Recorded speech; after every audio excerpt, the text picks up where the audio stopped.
波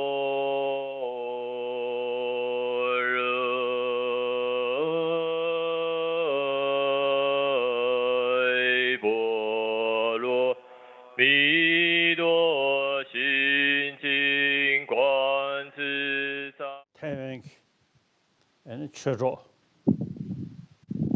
C'est nos amis du Dharma taïwanais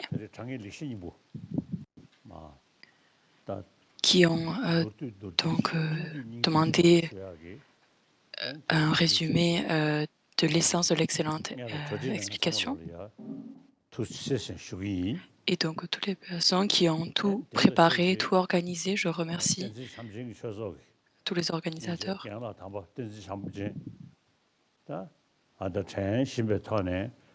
Tenzin Chamöche.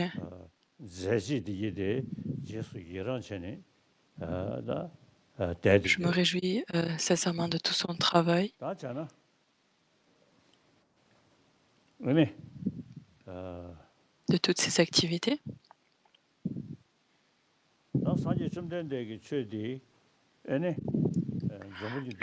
L'enseignement du Bouddha dans ce monde, effectivement dans le monde nous avons beaucoup de différentes religions.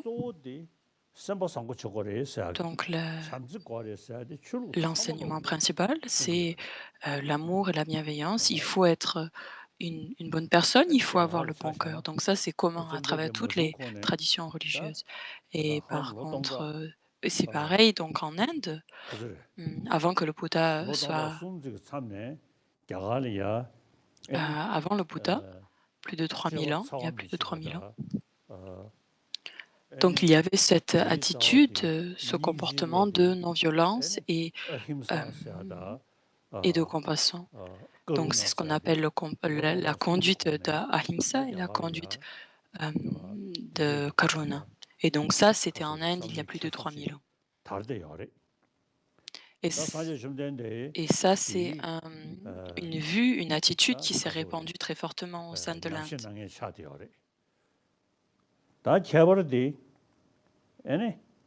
En particulier, quand on a cette conduite de la non-violence et la vue de la vacuité,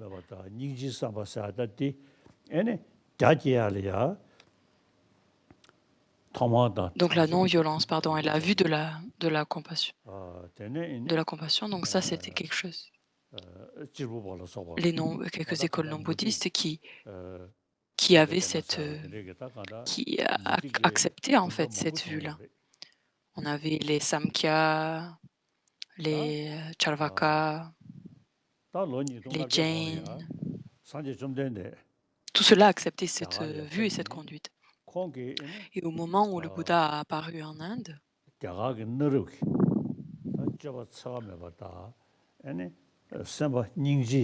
et donc auparavant,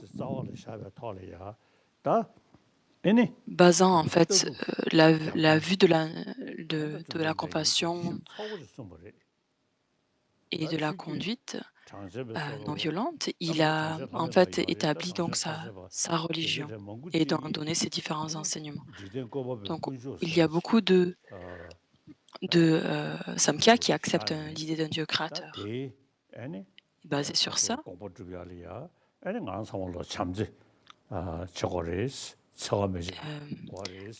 par le raisonnement en fait d'un Dieu créateur, et ils établissent en fait la nécessité d'avoir cet amour bienveillant.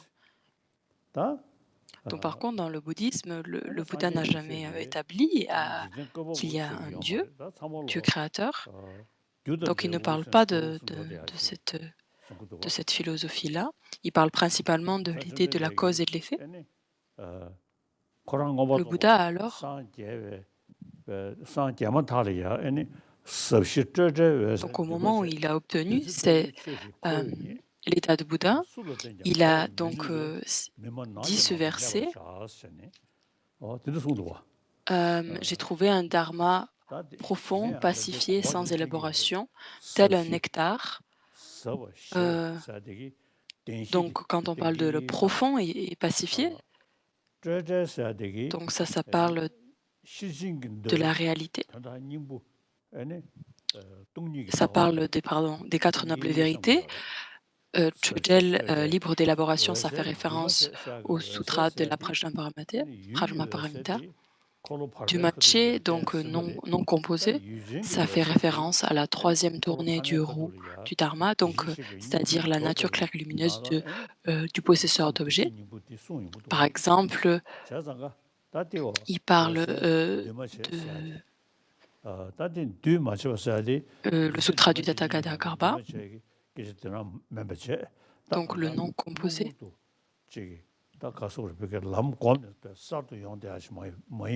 Donc en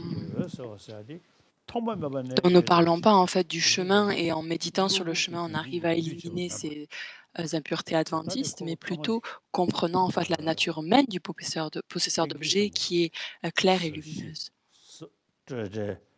Donc profond, pacifié, libre d'élaboration, non composé. J'ai trouvé donc tel un dharma. Quiconque je le montre ou je l'enseigne ne pourrait le comprendre, dès lors je vais rester dans la forêt en silence. Donc par son expérience, il y a eu différents... À l'époque, en fait, c'était vraiment que les gens, leurs pensées étaient tellement différentes de ceux qui venaient de découvrir qu'ils ne pouvaient pas l'enseigner, ils ne pouvaient pas partager ce qu'il avait trouvé. Et c'est ça la raison pour laquelle il est resté en silence.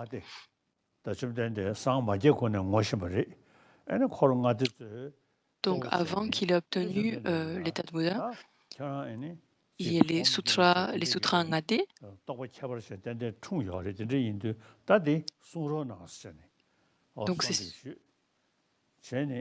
Donc certaines personnes ont fait la requête au Bouddha d'enseigner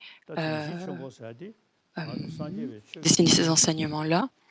Et à ce moment-là, il a donc tourné la roue des quatre vérités des nobles, la vérité de la souffrance, la vérité de l'origine, la vérité de la cessation et la vérité du chemin. Donc le but, c'était en fait de comprendre comment est-ce qu'on peut éliminer la souffrance et est-ce que cette souffrance-là, elle est, comment dire, elle est naturelle, elle est spontanée. En fait, pas du tout. La souffrance elle-même, elle dépend de causes et de conditions. Et donc, en allant à la recherche de cette cause-là, ça nous amène à la deuxième noble vérité des nobles. Donc, qu'est-ce qu'on peut faire qu'est-ce qu'on peut faire face à cette cause de la souffrance? Et là, ça nous amène à la vérité de la cessation. Donc, comprenons qu'en fait, la cause de la souffrance, le premier lien au sein des 12 liens de production indépendants, c'est l'ignorance. Et donc ça, c'est un état d'esprit qui obscurcit. Et donc, de façon graduelle, les Indiens se sont donc familiarisés avec ce chemin-là. Et beaucoup d'érudits en Inde ont réfléchi à ces quatre vérités des nobles. Et donc, c'est devenu en fait vraiment une forme d'éducation. Et donc, c'est ensuite que l'institution universitaire de Nalanda est venue en existence. Et donc, il y avait aussi donc par exemple l'érudit Nagarjuna. Donc, par l'épuisement du karma et des perturbations, il y a le nirvana. Donc, ce premier vers fait référence à ces quatre vérités nobles. Le Bouddha a parlé donc au tout début dans les 12 liens de la production indépendance, le premier lien comme étant l'ignorance. Donc, pareillement, dans ce premier vers de Nagarjuna, il fait référence à la souffrance, en fait, le démon de la souffrance. Nous avons en fait la vérité de l'origine, et donc au sein de la vérité de l'origine, nous avons le karma et les perturbations. Et la chose principale au niveau de ces deux-là, c'est les émotions perturbatrices. Et au sein de celles-ci, donc l'ignorance.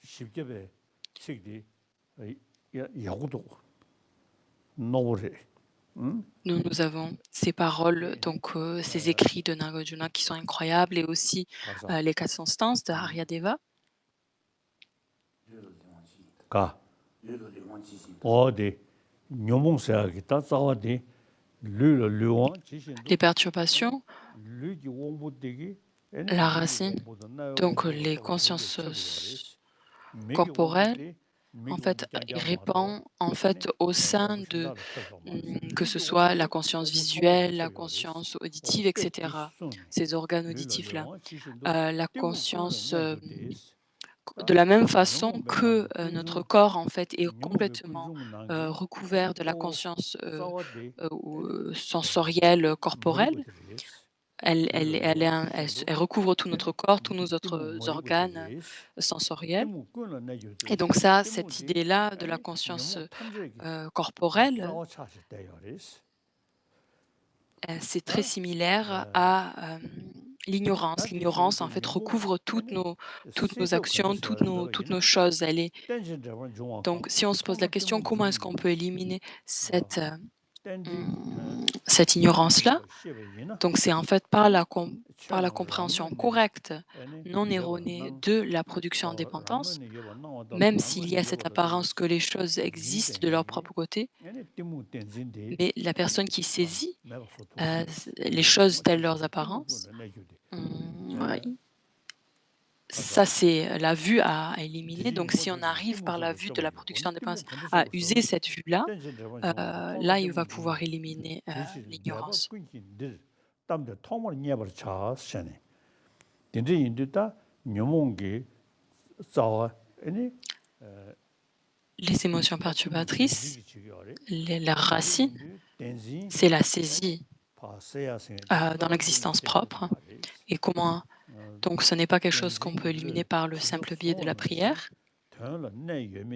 Donc de pouvoir comprendre en fait que malgré l'apparence que nous ayons, est-ce que, cette apparence est correcte? Est-ce que cette et en fait, par l'analyse, par la recherche du questionnement de ces apparences-là, nous allons pouvoir user et éliminer cette vue ignorante.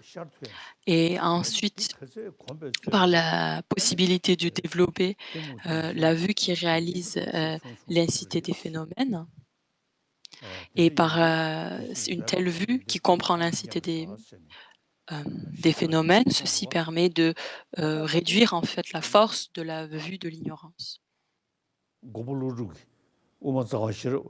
Nagarjuna, dans, la sagesse fondamentale, donc il a utilisé différents, raisonnements, les 16 raisonnements. Et donc Aryadeva, lui, c'était, les 4 instances. La chose la plus importante, c'est, l'entrée au milieu aussi. Un des textes, c'est très, très important. Au Tibet, donc l'entrée au milieu, c'est un texte que l'on mémorise au Tibet, lorsqu'on est tout petit. Et c'est ce que j'ai fait aussi. Donc j'ai appris, par cœur, mémorisé par cœur, l'entrée au milieu. Et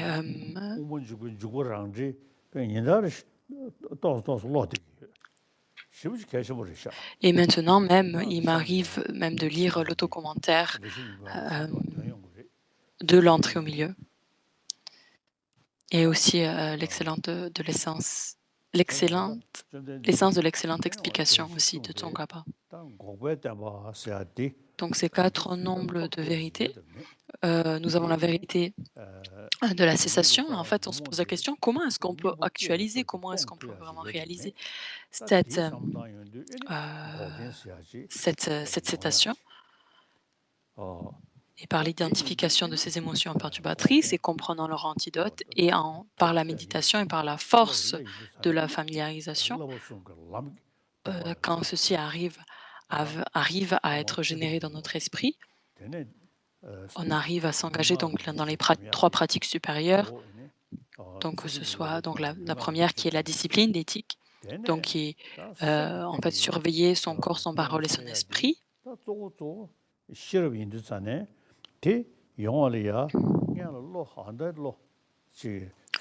En fait, de pouvoir développer une sagesse, il faut de pouvoir développer un esprit qui a, par exemple, si on veut méditer sur la vacuité, donc on arrive à réfléchir un petit peu par-ci par-là à la vacuité, mais c'est très difficile, mais mon esprit n'arrive pas à se poser sur, sur l'objet. Et donc c'est pour ça que ça nous amène à la deuxième pratique supérieure, qui est donc la pratique supérieure de la concentration. Et donc l'éthique est donc une pratique commune avec les non-bouddhistes. Pareil pour la pratique supérieure de la concentration, c'est une pratique commune avec les non-bouddhistes.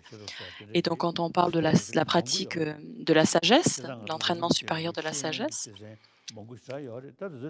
donc ça vraiment, c'est ce qu'on a, l'éducation. Et donc c'est, par exemple, actuellement, on a donc l'école et le système éducatif. Donc par un apprentissage, on arrive à accroître notre compréhension, accroître notre, notre sagesse. Et en fait, on essaie de comprendre en fait les défauts et les obstacles qui nous permettent de accroître notre compréhension. Et et pour en fait comprendre les choses, est-ce que les choses sont une condition valide ou pas? Est-ce que ça c'est une raison valide ou pas? Une raison authentique ou pas? Donc poser ce genre de questions pour nous amener à pouvoir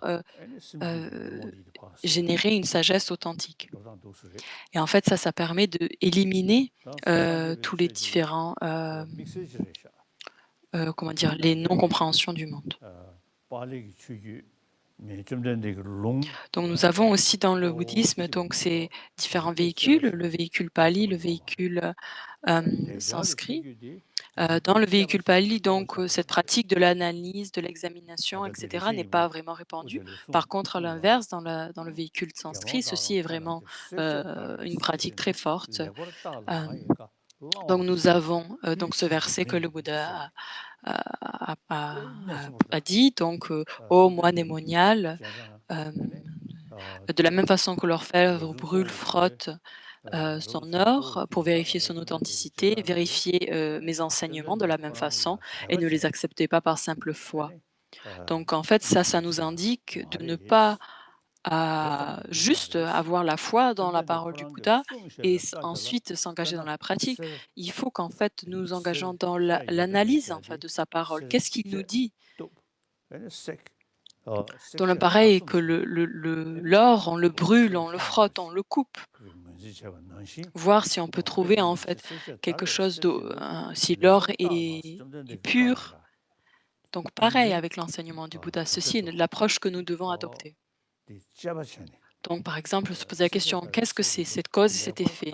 Comment est-ce qu'ils peuvent exister? Donc regardez analyser ma parole de façon excellente. Donc par cette analyse-là, si on ne trouve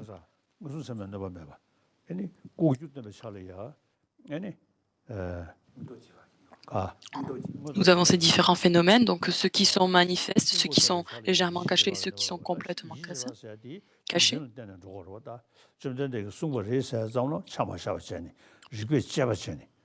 Donc nous ne devons pas nous contenter simplement de la foi en disant « Oh, le Bouddha l'a dit, alors c'est comme ça ».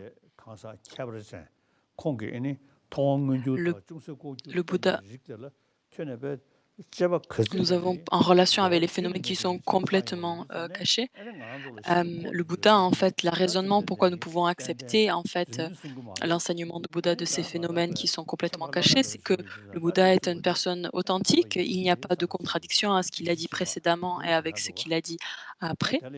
Et donc ça, ce sont les raisons pour lesquelles nous pouvons accepter les phénomènes complètement cachés, imperceptibles pour un être ordinaire, mais perceptibles pour un Bouddha. Lui, il perçoit les phénomènes complètement cachés de façon directe. Donc, par exemple, si je veux pas baser sur mon expérience, vu que j'étais tout petit, je prêtais attention à la science. J'ai rencontré beaucoup de scientifiques en Inde.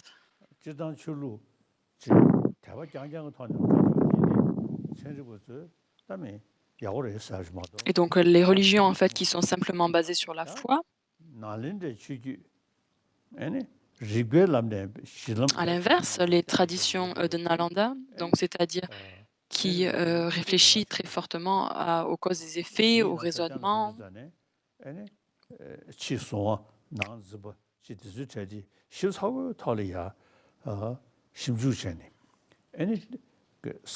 En fait, par exemple, les 4 vérités des nobles deviennent un sujet d'analyse principal. Donc une analyse très profonde doit être faite de ces sujets-là.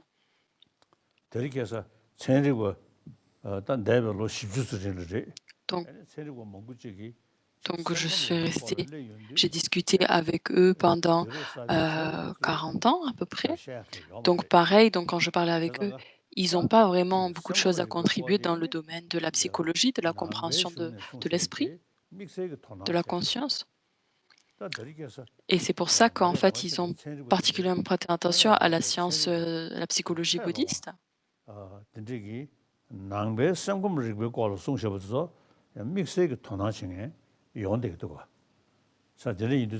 Il y a de plus en plus de personnes, des scientifiques, qui prêtent attention à cette science et cette présentation de la psychologie bouddhiste, les philosophies bouddhistes.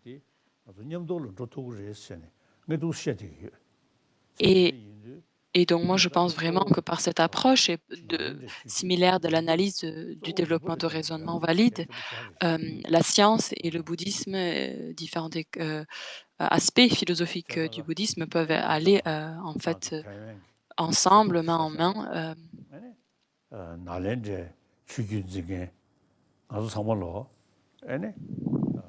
Donc, par exemple, il y a aussi, nous sommes ici, donc ici aujourd'hui, des étudiants de la tradition de Nalanda, Hunsang. Donc c'est la personne qui a répandu en Chine, donc la tradition de Nalanda. À ce moment-là, Kunzang, il a donc étudié à Nalanda, ensuite allé en Chine. Il s'est engagé dans le chemin de l'accumulation quand il est arrivé en Inde, en Chine. Et donc il est dit, il est arrivé là-bas, il y avait une montagne, et devant lui, il y a eu Nagarjuna. Il est allé dans cette grotte où Nagarjuna se trouvait. Et Nagarjuna lui a récité donc la sagesse fondamentale.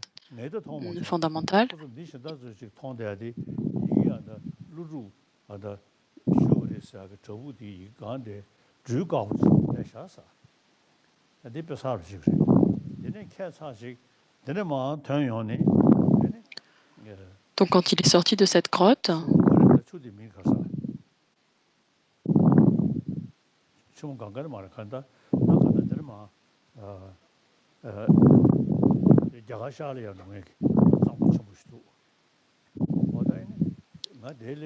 donc il y avait une grande rivière qui allait jusqu'en Inde. Kunsan, il continue son chemin pour arriver jusqu'en Chine. Et quand je suis arrivé à cet endroit-là,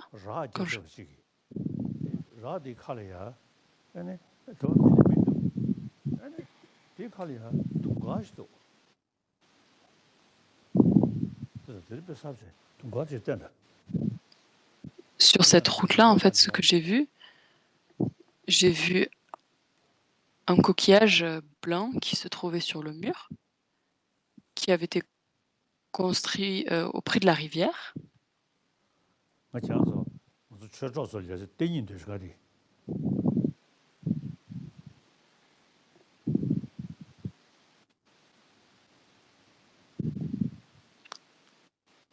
Je crois qu'il fait référence à son voyage. Il veut vous montrer en fait le coquillage qu'il a trouvé quand il est allé à Chantikar.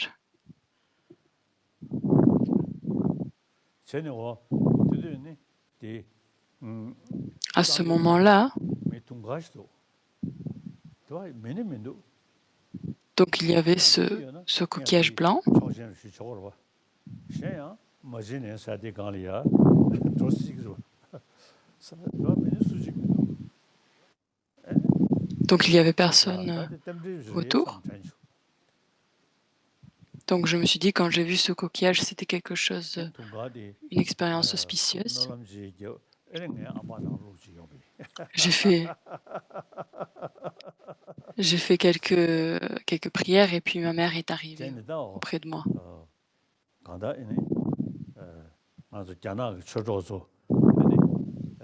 Donc mes amis du Dharma chinois, ce sont aussi une tradition qui est associée à la lignée de Nalanda, associée aussi donc très proche finalement de Nagarjuna. Ils ont entendu leur nom de Nagarjuna et donc cette sagesse fondamentale. Et avant qu'en fait la sagesse fondamentale ait été traduite en tibétain, elle était traduite en chinois.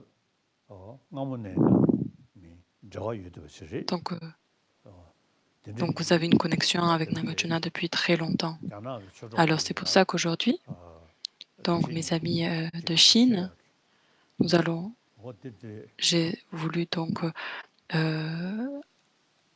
expliquer alors cette excellente explication, l'essence de l'excellente explication. Donc voilà le coquillage.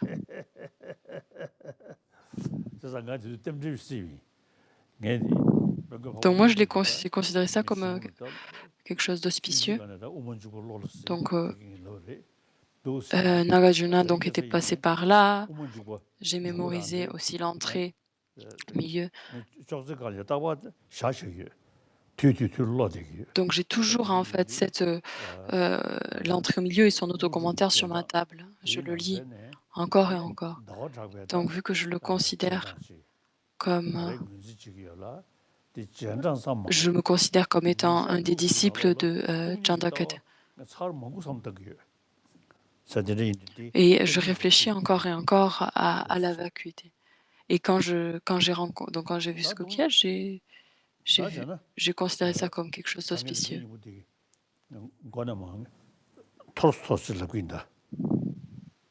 Donc je vais expliquer un petit peu l'essence de l'excellente explication.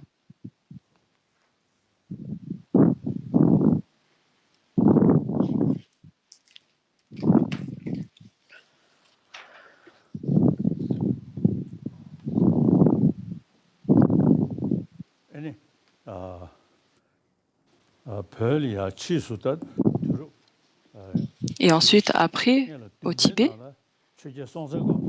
dans le 7e siècle, Sogsden Gampo, à l'époque de Sogsden Gampo, donc l'espace temps commun a eu une connexion très particulière. Il a épousé donc une princesse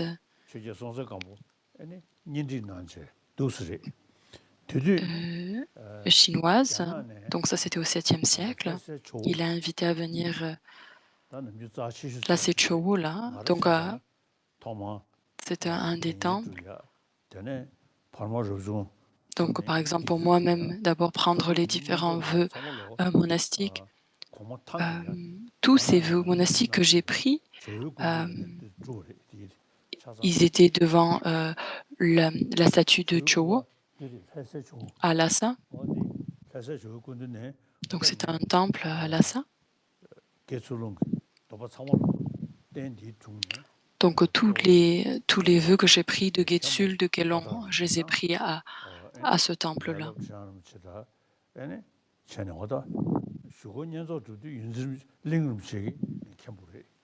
Donc avec les Rinpoche, et c'est avec eux que avec lui et d'autres maîtres, que j'ai pris ces vœux-là. Donc depuis le tout début, j'ai une connexion très particulière avec ce temple-là. Donc, donc quand on arrivait au 8e siècle, avant d'aller jusque-là, donc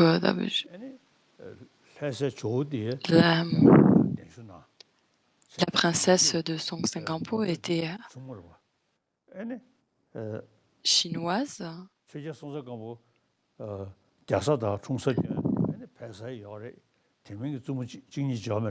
et Songtsen-gampo donc donnait différentes présentations du Dharma. Et à l'époque, lui, il considérait le chinois comme la langue chinoise comme très compliquée.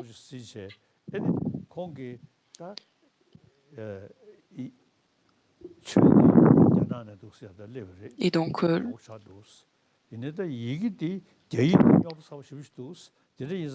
il se disait c'était vraiment bien que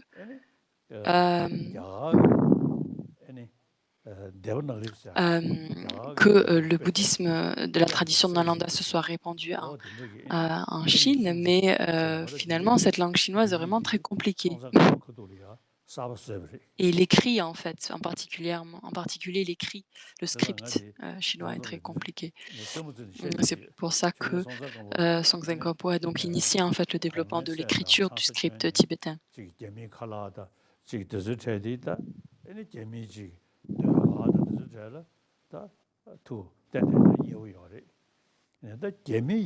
Donc il était très proche. Songtsen-gampo, il se sentait très proche de la culture chinoise, de la nourriture, etc. Mais finalement, et aussi du théâtre. Mais en fait, l'écriture, par contre, il avait un problème. Il trouvait ça beaucoup trop compliqué. Donc en invitant Geshe Shiwatso, Shantarakshita, au Tibet, donc c'était à l'époque un des érudits principaux de Nalanda. Et donc Shantarakshita, quand il arrivait au Tibet, il a dit donc vous que vous avez déjà un script tibétain, donc vous n'avez pas besoin d'enseigner le bouddhisme en pali ou en sanskrit, vu que vous avez votre propre script. Alors tous ces textes, tous ces ouvrages en sanskrit et en pali, vous pouvez donc les traduire en tibétain.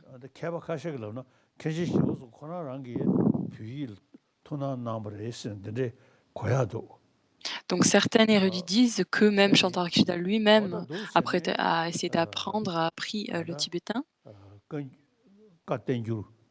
Donc nous avons le Kangyur et le Tengyur.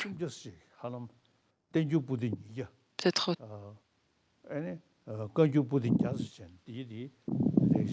et les 100 000 qui ont été traduits alors en tibétain.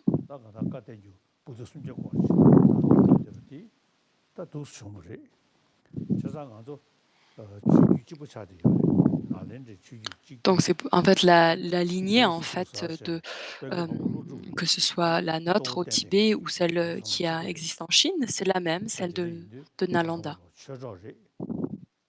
Donc nous sommes tous des amis du Dharma, de cette perspective-là, n'est-ce pas? Et nous sommes arrivés aussi du XXIe siècle. Donc il y a beaucoup de différentes lignées, différentes religions.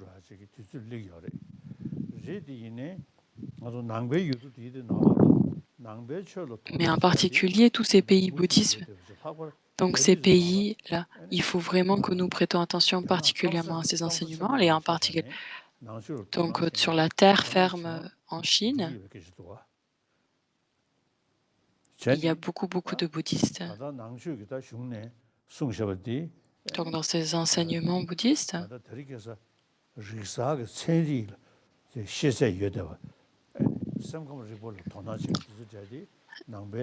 et aussi donc ils peuvent être associés à la science, avec la compréhension de la conscience, la psychologie. Et si on en fait crée un lien ou fait un parallèle avec la science, ça nous amène à la physique quantique plutôt. Donc ça devient aussi un point de vue philosophique, la physique quantique. Donc parlant avec et discutant avec les scientifiques. Donc j'ai un ami indien, s'appelle Rajamana. Alors lui, il m'a déjà dit que la physique quantique, c'est quelque chose de tout neuf.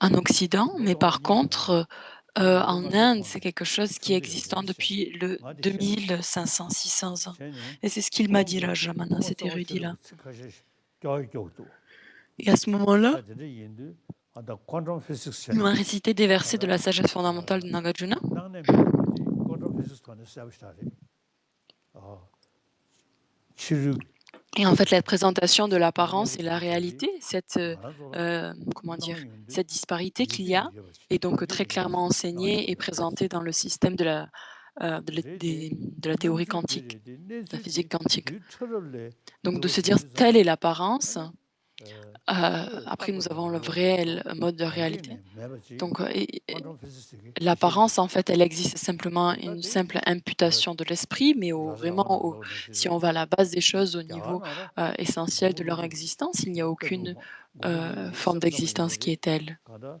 웃음 깃도 Donc 로지 나로리가 c'est 나고도 similaire 로지도 finalement 세브사니 à la vue des Chittamatra, 가다 et 저자고 donc 안다 되지 인도 de pas se 안다 fier aux 퀀텀 apparences, que 피직스기 l'apparence et le réel 미싱 mode d'existence, il y a 인념부치야 cette 꼭지기가 말다 disparité, 나저데 낭배 cette 중에 différence qui a 누구 lieu 인념부치야 되게 dans les 쉬워지 enseignements bouddhiques. 그것도 누구도 Donc ça, c'est finalement ce que je viens de vous dire en relation avec les 저자한다 émotions perturbatrices et sans remettre l'antidote valide. 렌주 Donc là, 기울이듯이 c'est exactement la même chose. 들어간다 루주 퀀텀 피직스 장애진데 카시가다 Donc les 그대로 personnes qui étudient la 나만 physique 숨었지 quantique, 나지 코스데 퀀텀 ils 피직스 m'ont dit, 전주 donc 전에 la 내가 physique 있었는가 quantique, quand 지금 j'étudie ce sujet-là, 유진에 mon esprit, 장바 인게 나와로 ma conscience, 샤드바데 지금 donc quand 지구 j'ai les 장고 apparences 유지라디 de tel un objet qui est 숭숭숭 bon ou mauvais, excellent 치료케 시고 말다 이런 ou 진단시 négatif, 아니 cette 내가 saisie 감사 elle se réduit 내가 très 대발이 fortement 잡았지 finalement.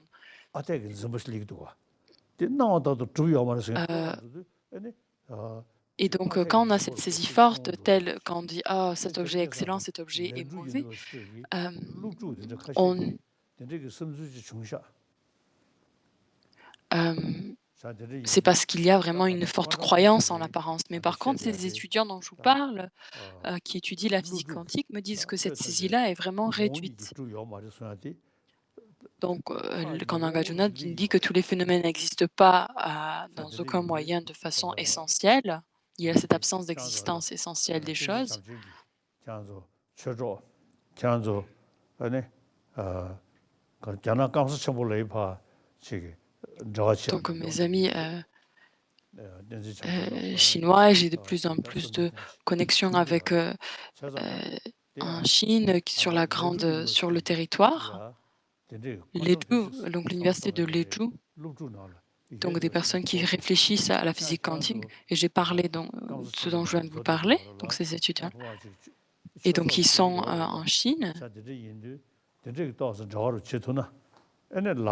Donc si on peut avoir des connexions avec eux, ça serait vraiment excellent. Aussi en Chine, des personnes qui sont bouddhistes, qui qui s'intéressent au bouddhisme, des, il y a plus des milliers de 3000.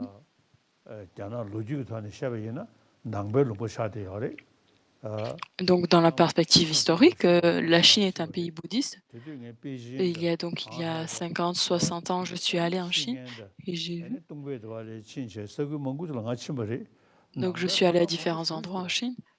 Et j'ai vu qu'il y avait beaucoup, beaucoup de temples bouddhistes. Donc, de point de vue historique, c'est vraiment un pays bouddhiste. Donc, comme je viens de dire, donc les personnes qui s'intéressent, et donc c'est peut-être pour ça qu'il y a tellement un fort intérêt en Chine de bouddhisme.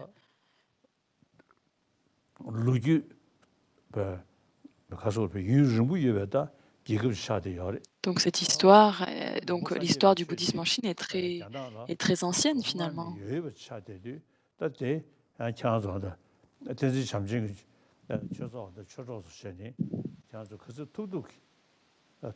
Et donc je vous fais la requête à toutes les personnes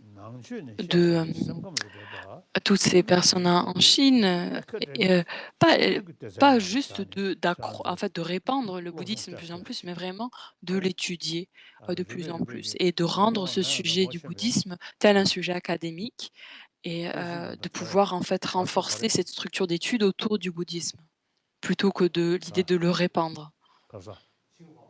칭화 다쇼기 Qinghua, c'est une personne que je connais. Nous avons déjà discuté. Xinhua Dashu, il m'a dit. C'était quoi le nom de son maître? Donc, le professeur de Qinghua Daxian.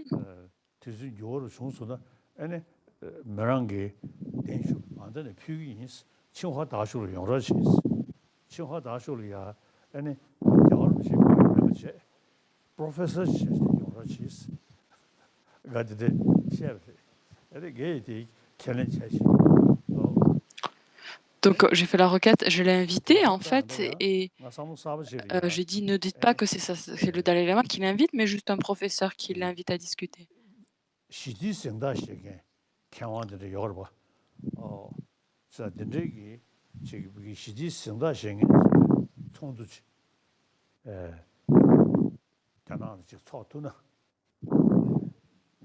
Donc, si on pouvait réunir en fait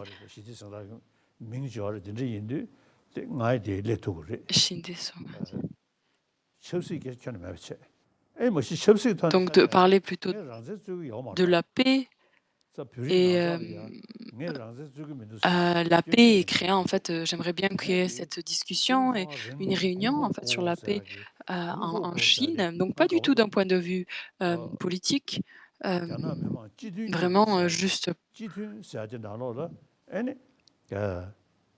La Chine est un grand pays et de pouvoir en fait. Il y a tellement de différentes personnes de différentes cultures. Nous avons les gens de la culture mongole, les gens de la culture chinoise, les gens de la culture tibétaine. Et si on arrive à réfléchir et à harmoniser toutes ces différentes cultures ensemble, ça ne va pas devenir en fait une vue qui est très restreinte. Au final, au contraire, ça va nous ouvrir l'esprit. Et je pense qu'il y a vraiment en fait, cette capacité de créer cette affiliation, ces liens à travers ces différentes cultures qui se trouvent en Chine, sur la terre ferme de Chine. Et ça, c'est garder à l'esprit ce que je vous dis là. Donc, réfléchissez pas juste de Taïwan. Donc, réfléchissez plutôt à la population chinoise entière, en fait, et la culture chinoise en général. Et en particulier, et si vous pouvez vous associer à créer un lien plus fort avec la Chine, pas juste en lien avec les biens matériels, mais vraiment avec la culture chinoise, et de développer ce lien. Donc c'est vrai que Taïwan est considéré comme faisant une partie de la Chine. Donc vous avez ce lien. Donc tous mes amis à Taïwan, donc vous êtes la culture chinoise s'est répandue donc à Taïwan. Et en plus de ça, la philosophie bouddhiste s'est répandue aussi à Taïwan, mais aussi il y en a de plus en plus en Chine.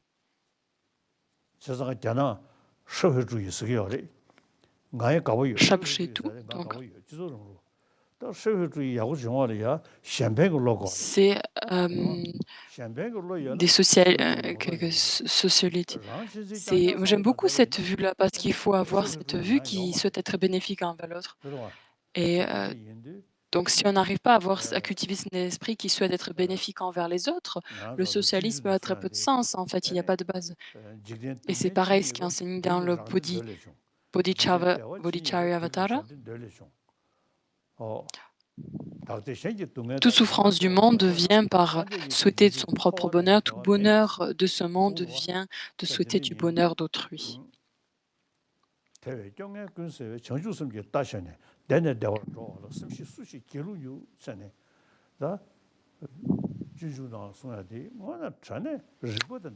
Donc, dans le Bodhicharyavatara,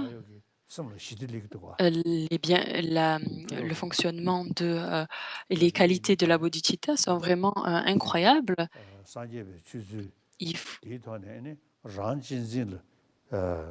Donc, de pouvoir réduire, comprenant en fait les aspects négatifs, les conséquences négatives de la saisie du soi, de l'autochérisme. Et en plus de ça, se familiarisant avec la vacuité, donc pareil, l'intention, la vue suprême de Nagarjuna.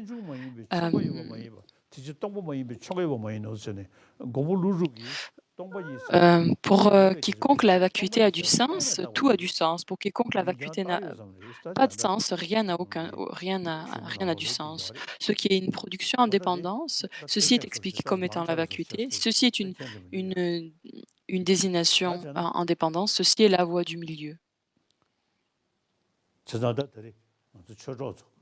Donc mes amis du Dharma aujourd'hui, donc nous n'allons pas faire les enseignements aujourd'hui pendant 3 jours. Et je suis vraiment très heureux d'avoir eu cette opportunité. Et encore, dans le futur, dans le pays qui est le plus peuplé, et afin de pouvoir générer et établir un socialisme qui soit vraiment authentique et établi et qui puisse être vraiment amélioré, associé donc avec la vue de Nagarjuna. Donc au Tibet, Shankaracharya est venu. Il a donc établi cette tradition de Nalanda. Donc nous avons le Kagyur, nous avons les supérieurs,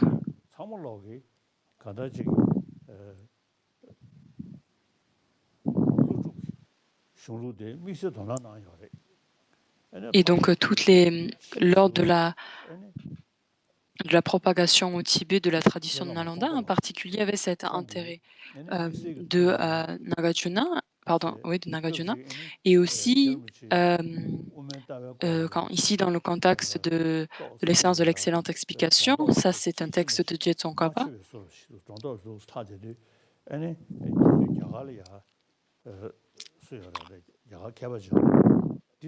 Donc en Inde, il y avait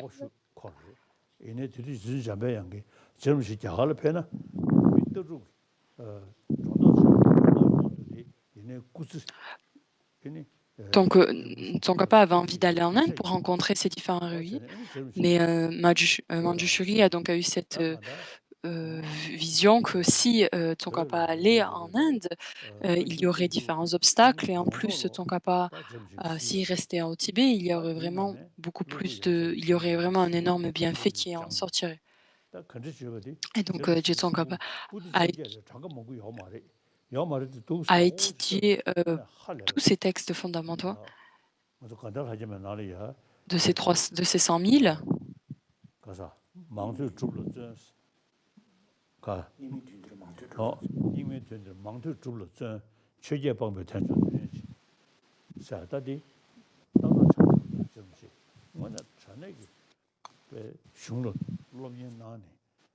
Donc Tsongkhapa s'est vraiment forcé de façon excellente à étudier ces textes fondamentaux bouddhistes, et pas juste une simple compréhension intellectuelle, c'est vraiment quelque chose, une compréhension qu'il a générée dans son continuum mental, et vraiment quelque chose d'expérientiel, donc il a eu une expérience.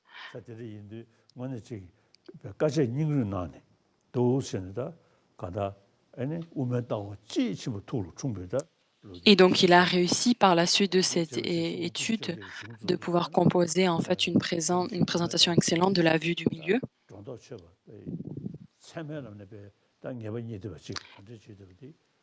Et donc de comprendre, en fait, il a compris le cheminement du raisonnement logique. Donc il a composé 5 traités principaux, et donc celui que l'on va étudier aujourd'hui, c'est l'un de ces 5-là. Et donc il nous présente donc cette vue de la voie du milieu. Donc de temps en temps, je lis ce texte, l'essence de l'excellence d'explication.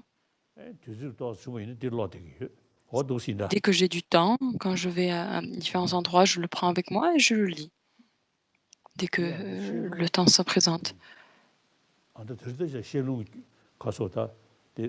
Je vais vous donner donc une transmission.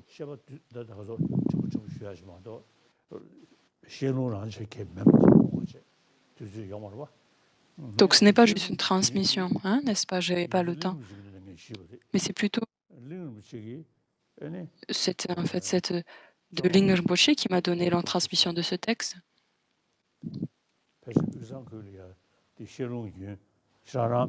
Peut-être peut-être que cette transmission de ce texte-là dans l'Autsan, donc ils disent que c'était un joyeux de la transmission orale. Donc hommage au gourou de Manju Gosha. À certains d'entre vous ont des questions?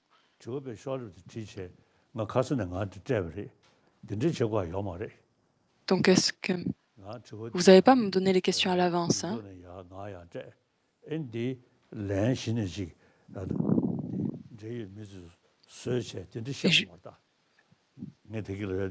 J'ai pas besoin de préparer de réponses à ces questions. Donc, par exemple, l'entrée au milieu et l'autocommentaire. Donc, je lis ces textes très, très souvent.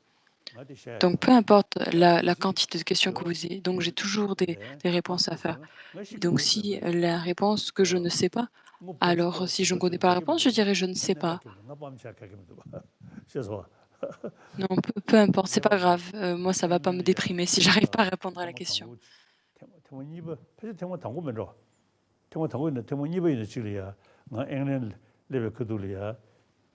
quand je suis allée en Inde la deuxième fois, en Angleterre, donc nous avons fait une réunion et nous avons bu le thé ensemble. Il y avait un grand-père anglais, il est venu à côté de moi, il m'a dit, qui dit, quelqu'un qui dit, ce grand-père me disait, vous dites souvent, je ne sais pas. Et ça, c'est vraiment incroyable, parce il a dit, ah, c'est vraiment super que vous dites que vous ne savez pas. Parce qu'en fait, les gens, quand ils savent pas, ils font semblant qu'ils savent.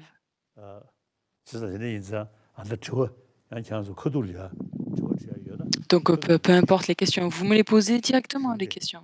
Pas besoin de me les envoyer en préparatif.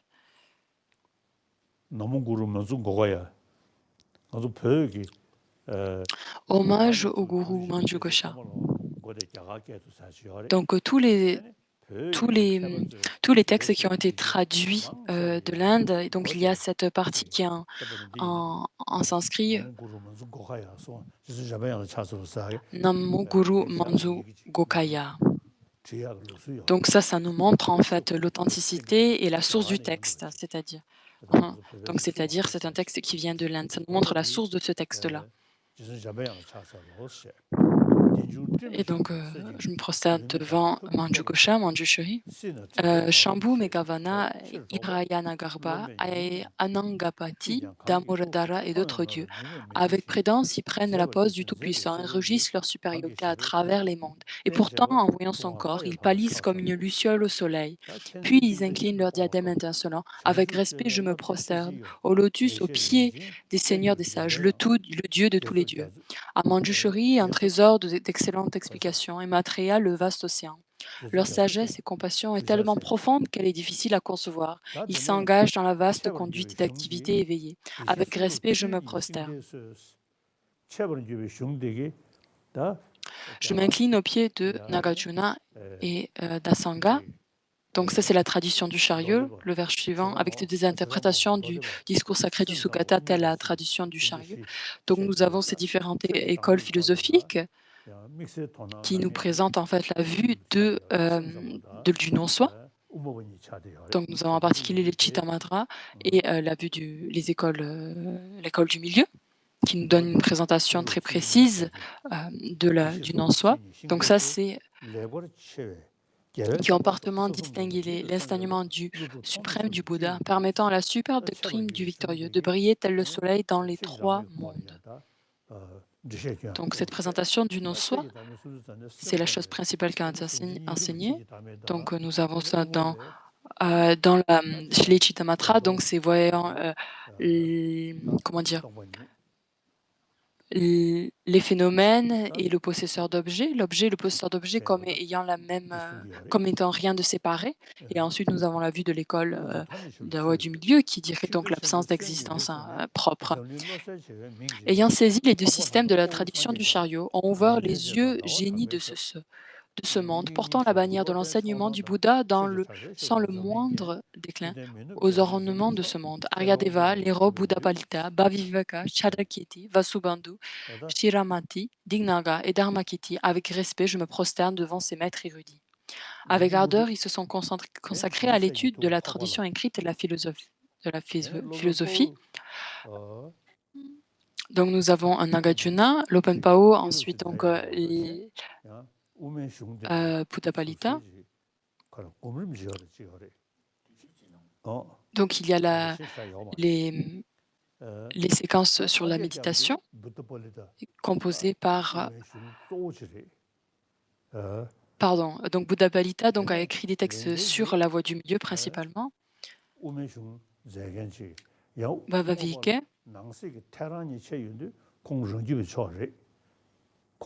Donc c'est un autonome chez dans l'école. C'est un Madhyamika Svatantrika. Dans les textes de Chandrakirti, ensuite qui est Madhyamika Prasangika.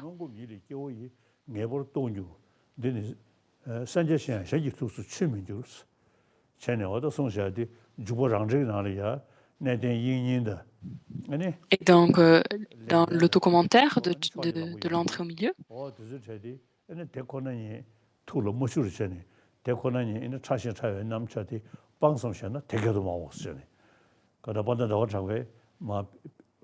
donc il fait une explication sur la vue qui comprend l'incité, qui analyse la réalité ultime des phénomènes. Donc, Bhagavad-Gita, lui, qu'est-ce qu'il a enseigné? C'est que, qu'est-ce qu'il a dit?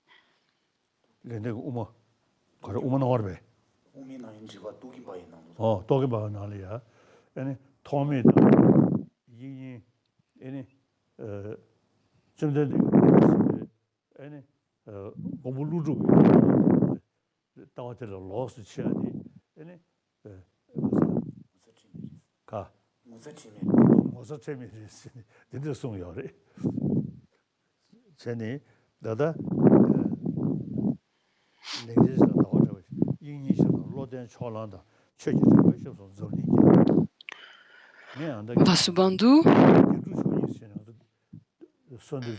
Shrimati, Dignaga. Donc, au sein de ce verset, il n'y a pas Shantideva, il n'y a pas Dharmakirti non plus. Donc, eux, ils sont vraiment très importants. Et donc, dans ces 17 Pandinananda, donc,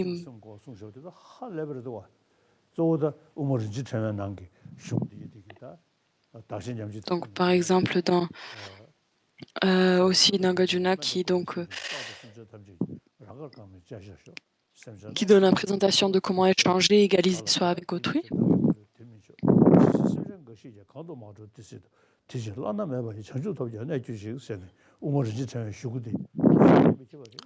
Donc, dans la précieuse guirlande, il nous donne une présentation de la façon de comment échanger soi avec autrui. Et c'est vraiment une présentation qui est extraordinaire dans la vue la vue en elle-même de la voie du milieu. Donc, c'est vraiment le texte de l'entrée dans la voie médiane, l'entrée au milieu.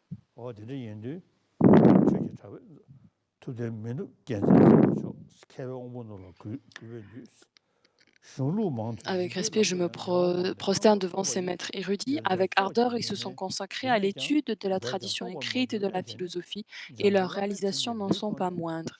Il y a ceux qui ne se sont efforcés, mais ne sont pas arrivés là, en voyant clairement la bonté de mon maître, le protecteur Manjughosha. Je vais l'expliquer avec sincère bienveillance. Vous qui aspirez à cette philosophie inégalée, écoutez avec respect et discrimination, l'enseignement, c'est ça. 최남기 디신이니 신도 똑바로 당. 어.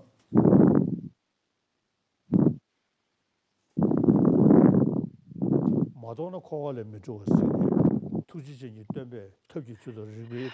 Le Bouddha a dit dans les requêtes écrites de Ratchapala, ne connaissant pas le mode d'existence vide, pacifié et non produit, les êtres errent. Mus par la compassion, c'est à eux que le Bouddha leur présente des centaines de raisonnements et de méthodes.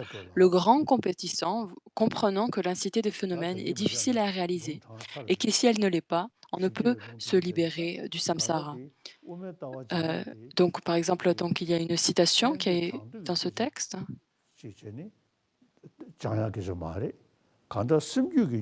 Donc, ce n'est pas juste une simple mémorisation en fait, de différents versets. Le but, c'est de garder ça à l'esprit, ces versets-là. Et en fait, le but, c'est d'éliminer nos émotions perturbatrices. Donc, pareil, nous avons le Tayata Gate Gate Paragate Parasamgate Bodhisattva qui nous montre la progression à travers les différentes terres et chemins. Donc, aller au-delà.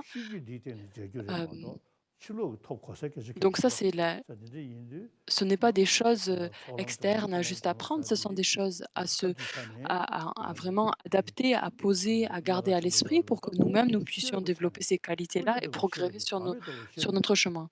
Et principalement, ça fait partie de cette sagesse qui réalise la vacuité. Toutes ces choses-là rentrent dans cette catégorie-là. Et nous avons donc ces différents chemins, le chemin de l'accumulation, de la jonction, etc.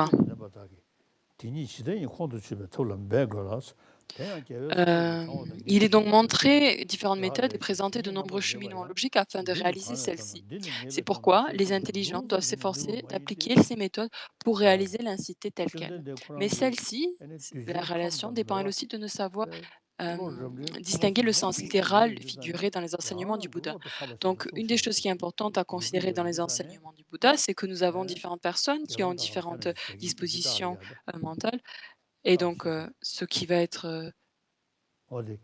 verset qui va arriver plus tard, c'est encore donc ce que le Bouddha nous a dit avec les bhikshus et les sages, les moines et les moniales, de vérifier l'authenticité de son or, etc.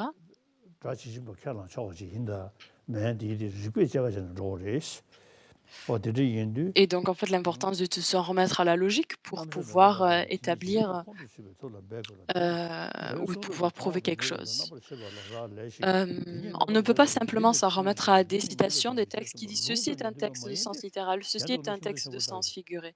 Si c'était le cas, alors il n'y aurait pas besoin des explications de la tradition du chariot qui distingue ces deux sens. De plus, il y a aussi au sein des écrits de différents points de vue sur la compréhension même du sens littéral et du figuré. Se baser sur une citation qui dit ce sens veut dire cela n'est pas suffisant pour établir une généralité. Et donc, une citation qui dit dans ce contexte spécifique, c'est un sens littéral ou figuré, n'est pas non plus suffisant pour le prouver. Les grands de la tradition du chariot ont prédit qu'afin de pouvoir distinguer le sens littéral du sens figuré, il faut élucider le sens littéral du sens figuré. Dès lors, nous devons aller à la quête de ce sens en suivant leurs pas, en s'en remettant au raisonnement logique excellent qui prouve les sens figurés d'un texte, infirmer les autres interprétations du sens définitif et établir le sens littéral de manière définitive non interprétable.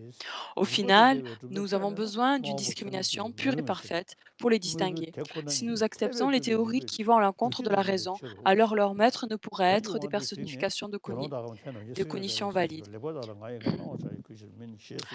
Même dans le cas de la compréhension de l'ultime mode d'existence des phénomènes, nous devons nous en remettre à des preuves établies par la voie du raisonnement logique. Voyant la ramification de ceci, le Bouddha a dit « Ô bhikshu et sage, de la même façon que l'orfèvre vérifie l'authenticité de son œuvre en le frottant, le coupant et le brûlant. Analysez mes enseignements, n'acceptez pas mes enseignements par simple dévotion. » Donc dans le Kangyur, donc dans le sutra de l'élucidation de la pensée,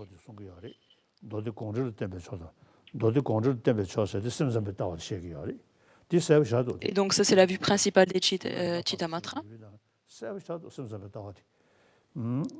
Donc la vue des Chittamatra est vraiment présentée de façon très claire dans les chapitres du sutra de l'élucidation de la pensée.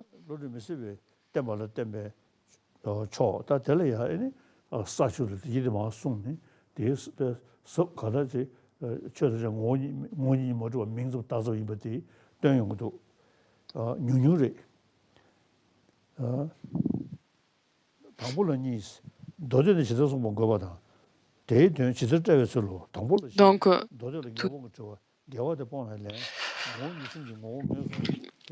à les questionnements de l'apparence-contradiction, la réponse, l'exposé bref, extensif, exemple représentatif, reconnaître la nature de chacun des trois natures, le sens général de ces trois. 풍부남지 지다고 대신도 계진남다 대신 저번 중화도 산노지 방향 가세 세시세 정도가 대신도 전에 대바 대바시면 이리기 대바는 이제 장게 생기도 용도 시험도 뻥 모두 기워도 고모도 컴는 장게 생기다 컴 나서보다 컴 두모도 뻥도 용도 시험도 저쪽 수준이 장게 생이 당은 미tum보다 장게 생이다 미tum보다 년보다 마제보다 깨워도 깨버 내보다 미주보다 라신 중어도 패신 양반이자 가자라 좀 전에 최초적 원이 뭐지고서 원이 뭐지고 최초적 마제보 뭔가 뭐 서만의 시월은 무슨 양하는 데서 시장 가자라 나스 다좀 전에 갈이야 아니 부금지지 Cette partie n'est pas traduite en français. Je n'ai pas le texte.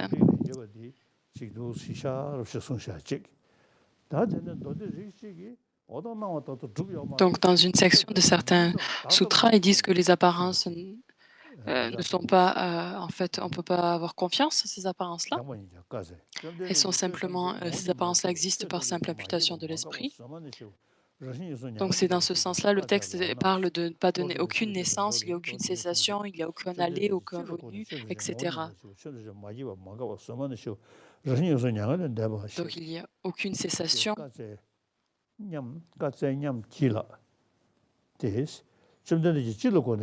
le Bouddha donc a dit il n'y a aucune allée, aucune venue, aucune naissance, aucune production, aucune cessation, etc. Donc la question est posée là. Donc qu'est-ce qui est voulu et qu'est-ce que signifient en fait ces paroles du Bouddha?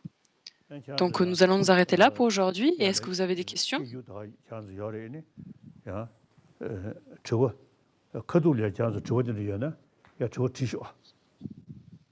Donc vous pouvez poser la question directement en chinois. Vous avez un traducteur là?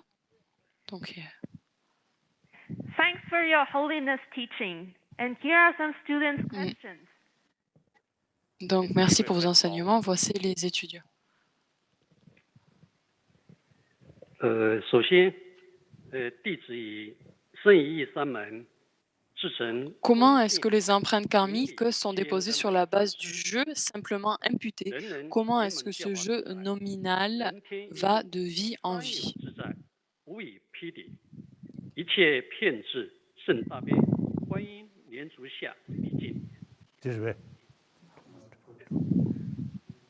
首先，第一个问题来自于子梦师陆士林。不许阿赖耶识者，其习气的建立，以住相体性最难了解。不依运体安立之为我之上，习气如何安立？为我，他以来世怎么投生的？请这边开始。 주와 담보니 나장 그 댐도 바차 조수다 나장 대 개와 치마 조수니 강이 다 녀라 나사디 Quand on parle du jeu,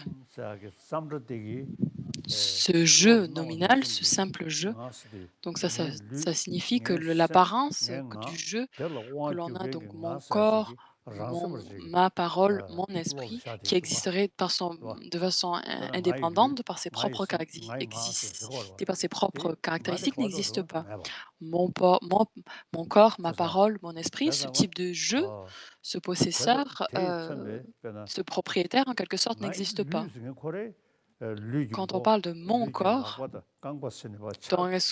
donc il y a toutes ces différentes parties qui seraient donc mon bras, ma jambe, etc. Donc Donc on ne peut pas en fait établir ce corps vraiment, vu qu'on se trouve simplement ces différentes parties du corps. Donc vu qu'on va à la recherche, on se dit: Est-ce qu'il n'existe pas vu qu'il n'est pas trouvable? C'est quelque chose d'introuvable. Alors non, parce qu'il y a toujours ce fonctionnement du corps et il arrive à être utilisé, à avoir, une certaine utilité. Donc c'est dans ce sens-là que il existe de façon nominale. Donc dans l'entrée au milieu, entrer dans la voie médiane, et ça c'est très important parce qu'il nous présente donc comment ne pas tomber dans les 2 extrêmes. Donc comprenez que si quelque chose existerait de façon essentielle, on ne pourrait pas en fait établir que les choses existeraient par imputation, de façon nominale, si elles existeraient de façon essentielle.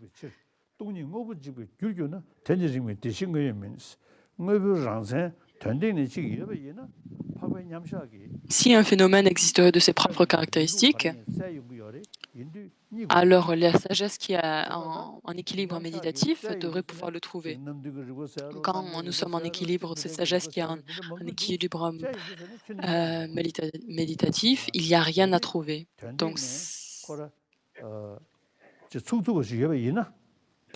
s'il y avait quelque chose qui existerait de façon indépendante, de façon autonome, alors cette sagesse qui est en équilibre méditatif, qui est en méditation sur la vacuité, devrait pouvoir le trouver. Et donc c'est pour ça que ces phénomènes-là existent simplement de façon nominale, de façon conventionnelle.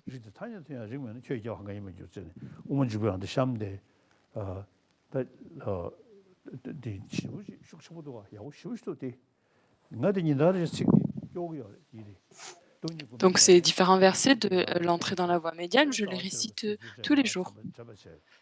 Et aussi, je me remémore souvent les versets de la sagesse fondamentale. Et donc de comprendre que, en fait, les choses, les phénomènes existent simplement qui sont répandus dans le monde conventionnel, qui sont répandus de façon conventionnelle et pas, ils existent de façon de leur propre côté. C'est pareil pour les empreintes, elles sont simplement imputées, elles existent par simple domination finalement. Dans les sutras de Prajnaparamita, quand on parle de moi, ce simple moi, ce moi nominal, ce je nominal, donc par exemple au début du sutra du cœur, donc les cinq agas sont eux aussi vides de nature propre. Donc j'avais envie de vous dire ça. Donc quand mes amis du Dharma chinois, en chinois, donc il y a un mot qui manque dans le sutra du cœur, donc j'ai entendu ça. Donc nous avons le terme eux aussi. Les cinq agagas sont eux aussi vides de nature propre. Donc ce eux aussi, il est très très important ce terme eux aussi. Parce que quand on parle de ces aspects des 4 nobles vérités, donc on parle de la vacuité.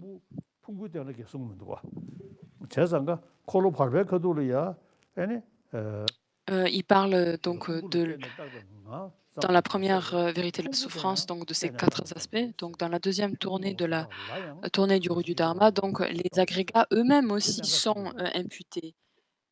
En fait, nous avons la vacuité même de ces parties. Et donc, nous avons le corps, nous avons l'esprit, la conscience. Ces choses-là ne peuvent pas être trouvées si on va à la recherche. Et c'est pour ça que nous avons cette nécessité de comprendre le jeu qui existe par simple imputation. Donc ces agrégats existent, les 5 agrégats existent eux aussi, sont eux aussi vides de nature propre. Dans l'entrée dans la voie médiane, cette présentation est très claire.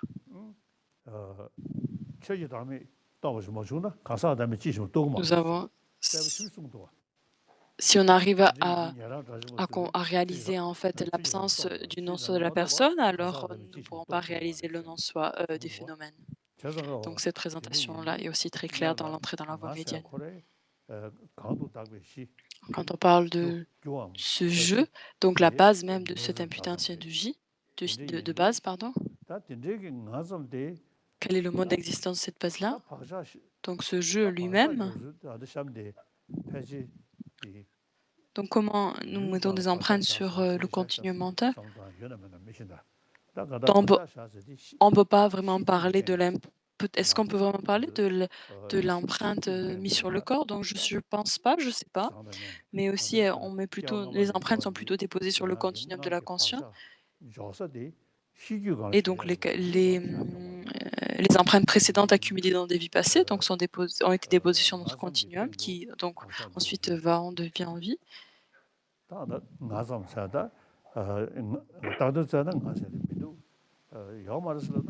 Donc si on va à la recherche donc de ce jeu, on ne peut pas le trouver, mais on peut simplement établir en fait un jeu qui existe par simple dénomination, de façon nominale.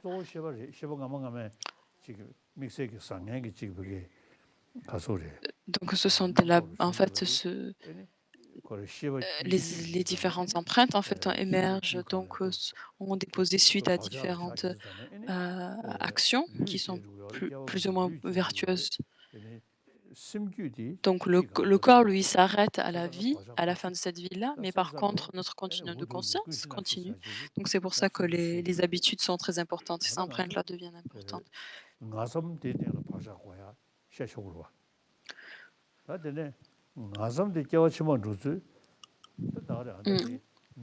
Donc ce jeu, ce simple jeu, ce jeu nominal qui va devenir vie, si on arrive à comprendre correctement la façon dont ce jeu nominal existe,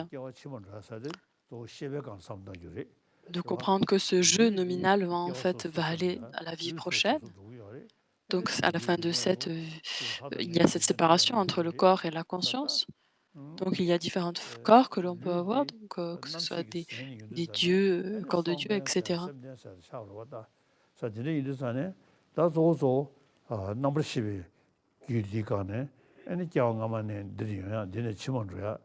Donc basé sur notre continuum de conscience, les empreintes sont déposées et c'est ça qui progresse de vie en vie.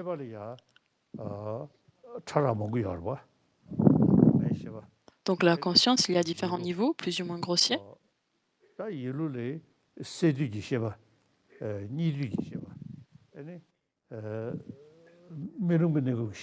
Donc il y a ces différentes, périodes de la conscience, par exemple la conscience lors du sommeil, la conscience lors de la mort, ces différentes subtilités en fait au niveau de la conscience. Donc quand on va en fait, la présentation de la conscience la plus subtile, elle est présentée donc dans les textes tantriques.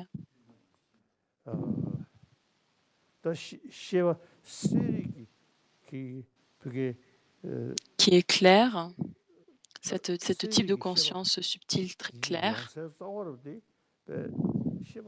La venue principale, c'est donc claire et lumineuse. Nous utilisons une conscience très grossière, donc qui sont associées à nos consciences sensorielles. Donc quand nous dormons, la conscience sensorielle, elles sont fermées et qui sont temporairement stoppées. En fait, c'est consciemment grossière. Et donc, mais la conscience subtile, elle est toujours là, elle est toujours au travail, qui a sa nature claire et lumineuse.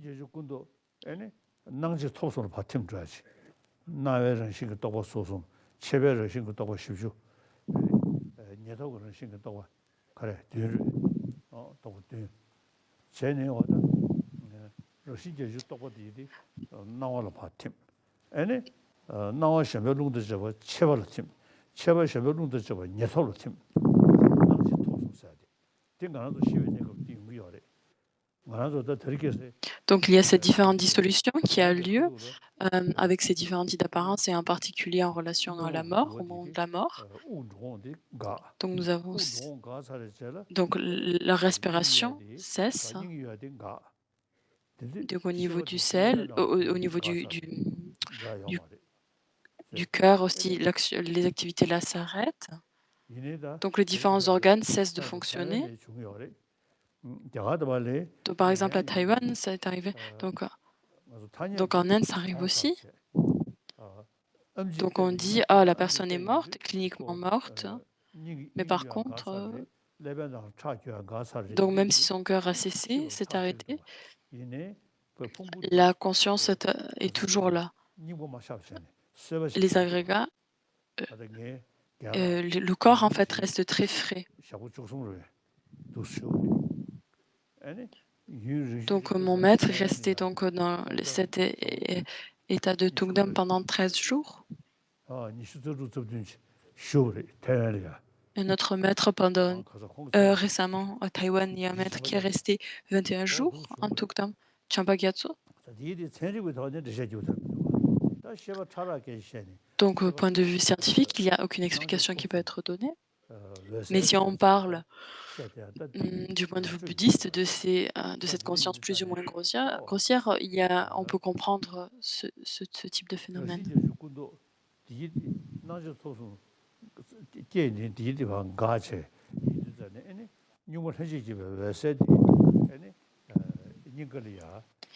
Et donc, au niveau de ces différentes étapes de dissolution, que ce soit la mort ou la conscience claire et lumineuse devient manifeste, il y a ces différentes divisions, ce processus en fait de dissolution avec ces différentes divisions que Saint est en train de citer. Il est en train de nommer chaque étape de dissolution une à une. Donc la base sur laquelle on dépose les empreintes, donc à la base même, donc si on va tout à la fin, ce serait donc cette conscience claire et lumineuse. Donc il n'y a aucun début.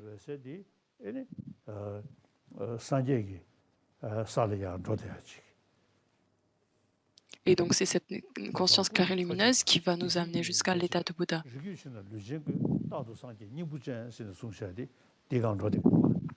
Et donc ça, c'est donc la graine ou le potentiel de Bouddha, cette conscience claire et lumineuse.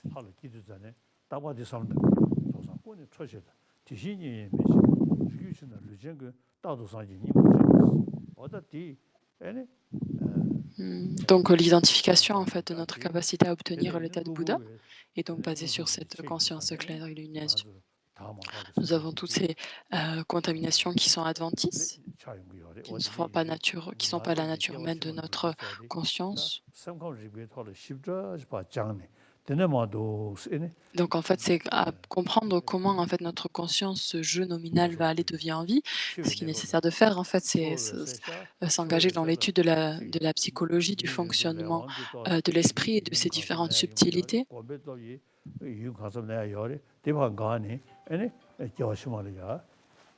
Et c'est différent.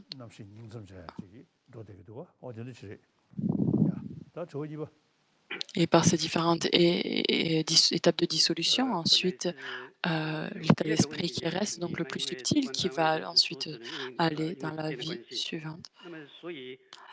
La question suivante, lorsqu'on est un fort attachement ou colère dans notre continuum mental, comment est-ce que nous devons méditer sur l'absence de nature propre du soi, de l'objet et du possesseur d'objet?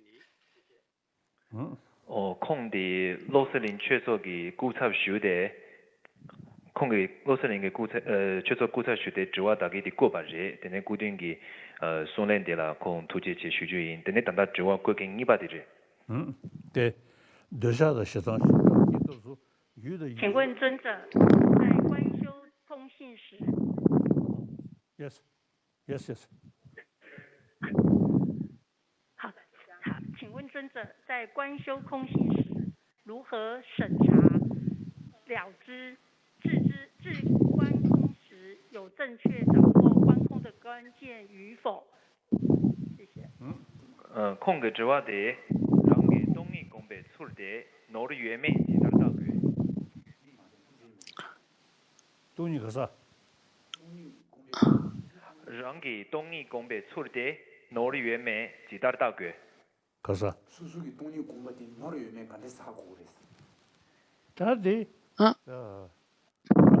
La question donc est-ce que si nous nous trompons sur notre méditation sur la vacuité ou pas? Donc, en étudiant en fait l'entrée dans la voie médiane,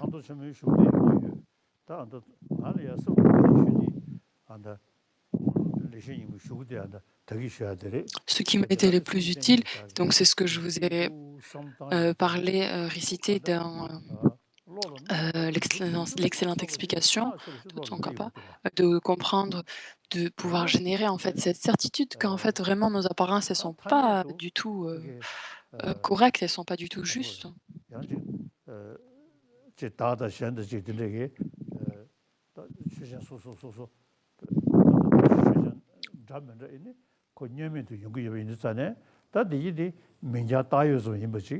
Donc de pouvoir comprendre en fait que les choses sont simplement imputées, mais il faut aussi avoir se familiariser avec les raisonnements pour un tel raisonnement. Et en fait, méditant sur l'esprit qui est sur l'équilibre méditation, qui va à la recherche de l'objet en lui-même, et de comprendre et de pouvoir développer donc cette certitude que l'apparence, telle l'apparence, n'est pas du tout correcte en fait, et de vraiment développer cette certitude dans son cœur que les apparences ne sont pas du tout justes. Et donc ça, c'est en fait la capacité que l'équilibre méditatif a à nous apporter en fait. La réflexion en fait.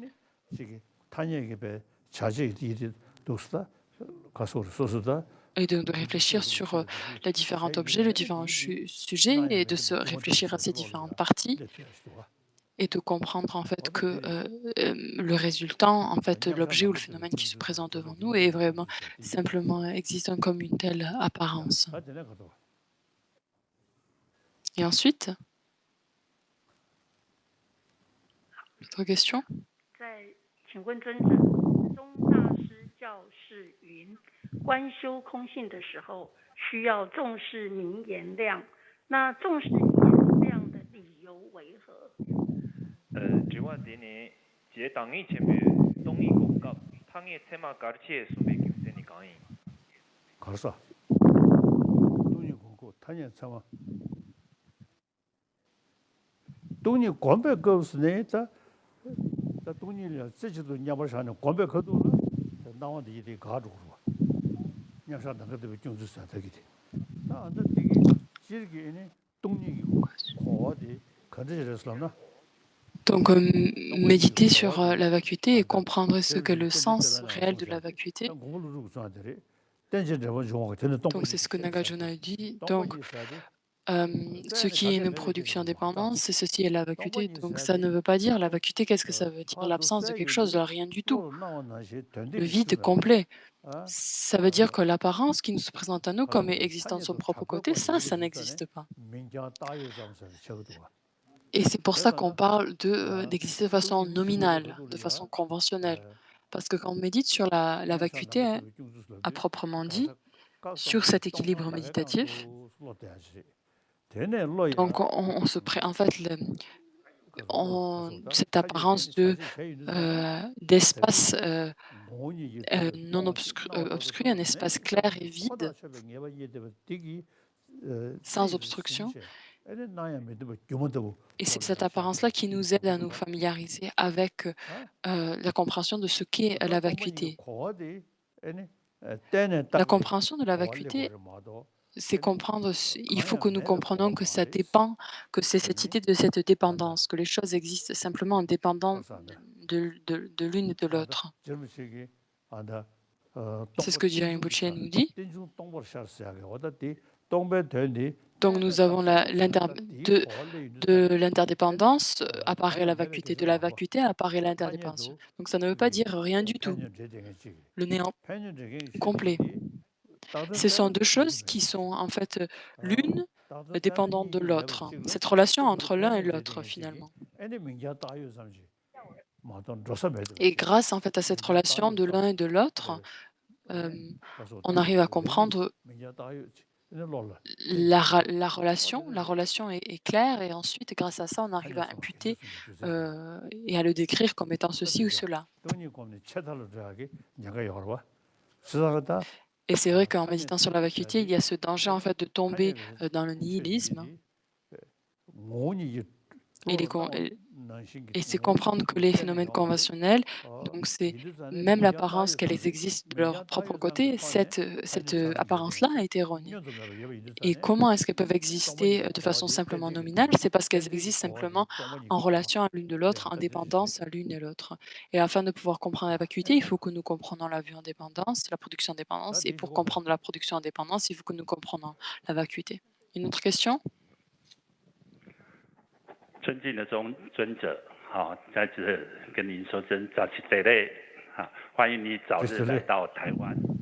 好，然后尊敬的尊者，现在有个问题想要请教您。目前地球暖化的现象日益严重，不少的地方呢，是有火灾、水灾、地震、疫情或者是饥荒，感觉起来呢，地球居住的条件越来越差。请问尊者，我们初修行的人应该如何的去面对以及应对呢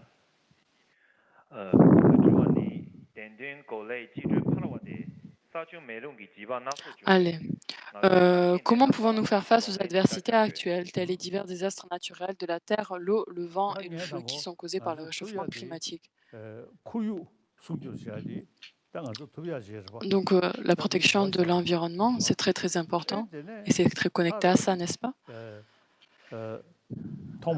Ensuite, au tout début,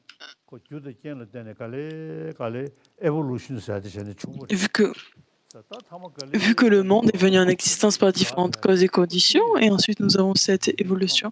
Et aussi, donc, en fait, la cessation, en fait, la destruction de la Terre et du monde, et aussi, ça fait partie de la nature, vu qu'elle est venue elle s'est produite, ça a aussi quelque chose qui cesse. Donc, jusqu'à maintenant, le monde, donc pendant est resté là jusqu'à des milliers d'années, et en plus donc la force du soleil devient la chaleur du soleil devient de plus en plus forte, et en plus le réchauffement climatique. Et donc nous avons ces différentes périodes aussi enseignées, expliquées dans l'Abhidharma Ghosha. Donc c'est une des manières en fait de la destruction, en fait une forme de dégénérescence, que ce soit avec l'élément de la terre, de l'eau, du feu, du vent. Donc différents écologistes, ils disent dans quelques décennies, certaines parties en fait vont devenir des déserts. Donc ça n'a rien à voir avec la religion, hein. Donc ça c'est les sciences, et ça c'est vraiment, je pense que c'est vraiment juste, hein. Donc nous sommes en train d'arriver à une période très de chaleur et de sécheresse. Donc là nous avons très peu de choses à faire. C'est la nature c'est la nature en fait du processus. Donc nous avons des vies futures aussi. Donc nous allons peut-être prendre naissance sur une autre terre, un autre monde. Donc comme c'est enseigné de Bodhicharyavatara, donc je vais endurer dans le monde jusqu'à ce que le samsara soit vide. Donc ça, c'est le type de courage que nous devons développer en fait.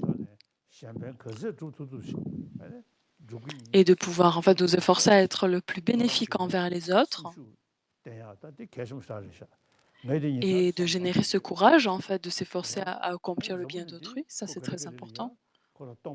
Et donc petit à petit, le monde, il va y avoir le début en fait de cette période de la destruction en fait de cette terre. Et il y a très peu de choses que nous pouvons faire. Ça, c'est une réelle situation qui se présente à nous.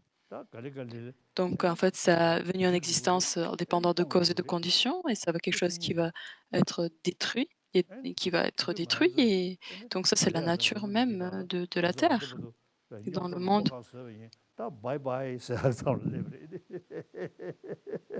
Donc nous avons créé beaucoup de problèmes jusqu'à présent dans le monde et en plus à la fin ça va être bon, mais maintenant on a juste à dire au revoir, c'est tout. Donc nous avons vu qu'on parle de la vie future, donc on ne peut pas dire le début de notre existence, on ne peut pas dire vraiment le début de notre existence. Pareil pour la Terre, c'est très difficile de dire au moment où c'est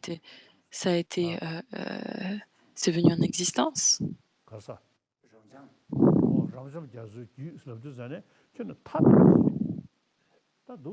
Donc il y a des causes en fait de la nature, qui en fait sont la raison pour la venue au monde de cet univers, de cette planète, qui sont innombrables.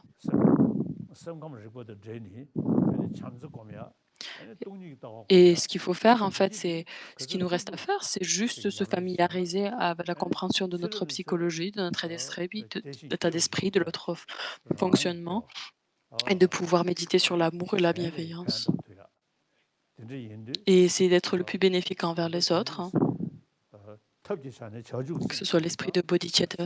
Donc nous avons la méthode, et en relation donc avec la sagesse, on réfléchit à la vacuité, et ça c'est la pratique, en fait, ça c'est la vraie pratique. Donc la pratique, quand on parle de pratique, ce n'est pas la récitation de mantras, c'est plutôt sur une façon, des réflexions en fait qui sont à faire, et de réfléchir correctement, de contempler encore et encore sur la vie de la vacuité.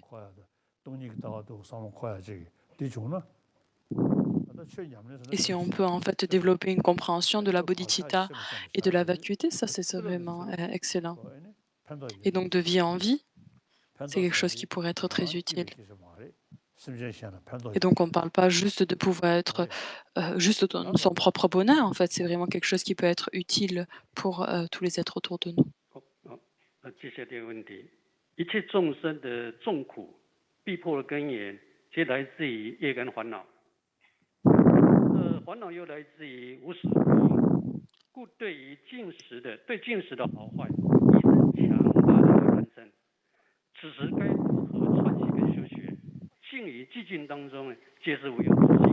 同时，又该如何善巧的将伪言转为菩提道的作用？恭请尊者开始。不是。空嘅之外呢，对家当写当修查给告诉，有当有bien一个了让。Donc sa question c'est lorsqu'on est un fort attachement, une colère dans notre continuum mental, comment est-ce que nous pouvons méditer sur l'absence de nature propre du soi, de l'objet, du possesseur d'objet? Donc à ce moment-là, c'est quasiment impossible. Quand on a un fort attachement, une colère, à ce moment-là, c'est pas le moment de méditer sur la vacuité.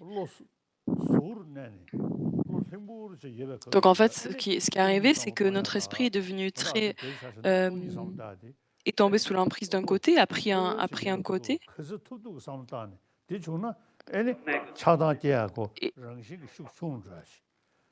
Et donc la chose qu'il y a à faire, c'est plutôt quand notre esprit est détendu, c'est de méditer sur la vacuité.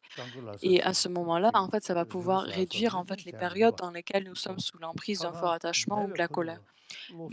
Mais parce que vu que nous sommes, quand il y a un fort attachement, une colère, en fait, nous avons pris un côté, nous sommes tombés nous sommes nous avons une très forte opinion sur la situation. Et c'est quasi impossible de méditer sur la vacuité à ce moment-là.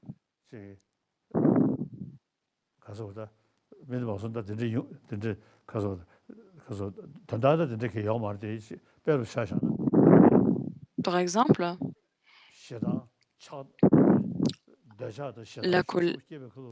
l'attachement et la colère, quand ils sont...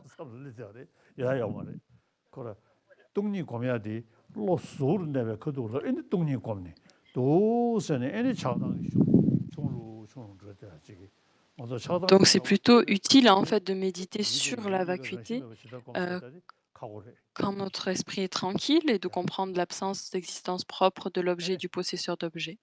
Quand nous n'avons pas une forte opinion, quand nous ne sommes pas tels comme quand nous sommes sous l'emprise de l'attachement ou de la colère.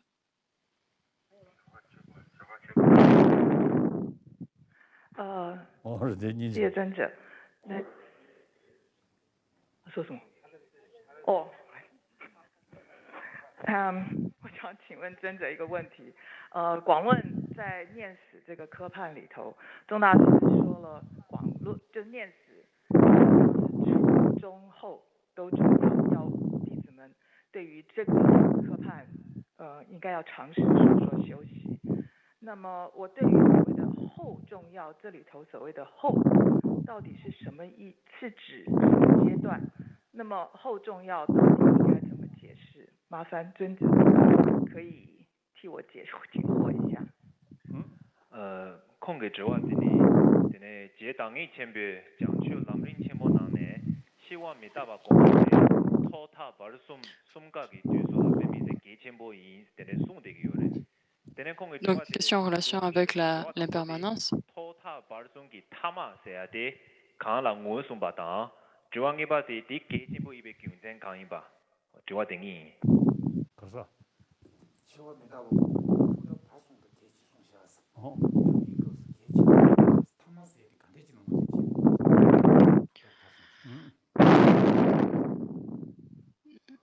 Excusez-moi, j'ai un problème technique, je n'ai pas reçu ces questions.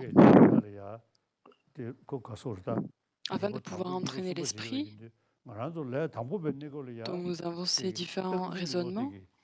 Donc en fait, en tant que débutant, de pouvoir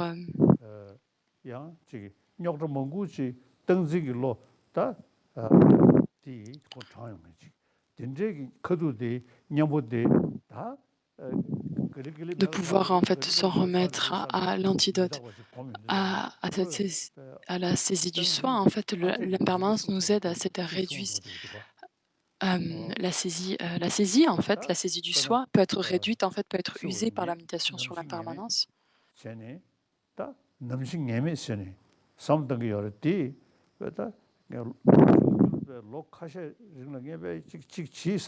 Donc pendant de nombreuses années, afin donc de se familiariser avec cette vue de l'impermanence pendant quelques années.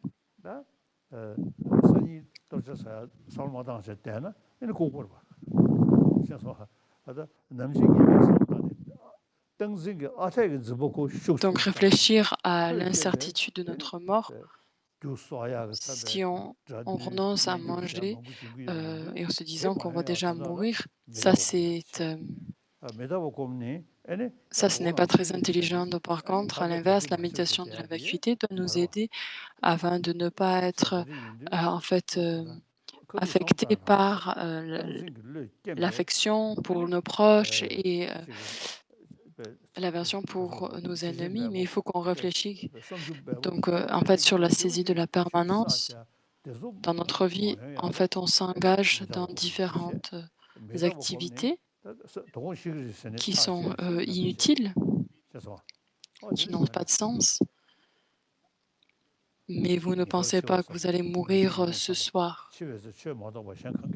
Donc vous devez penser plutôt, dans tous les cas, que vous allez mourir, c'est vrai, mais le moment de votre mort est incertain. Mais vous devez penser plus comment est-ce que,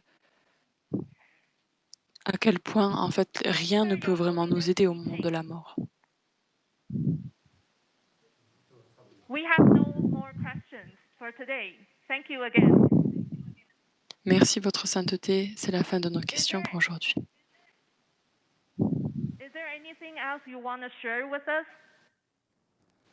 Est-ce qu'il y a autre chose que vous aimeriez partager avec nous?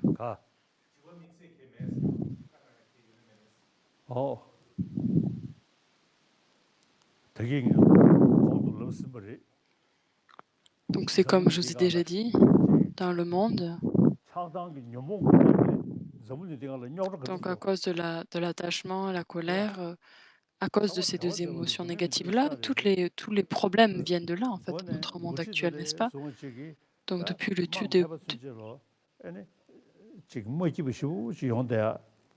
il y a beaucoup de malheurs, en fait, qui viennent à s'en suivre, en fait, de ces négativités-là. Donc que ce soit des mensonges qui soient dits, les violences. Et ça, c'est simplement parce qu'il y a la présence de cet esprit qui est sous l'emprise de l'attachement et la colère. Donc là, quand on parle de bonheur, il n'y a aucun intérêt en fait à devenir heureux, mais de trouver cette tranquillité dans notre esprit.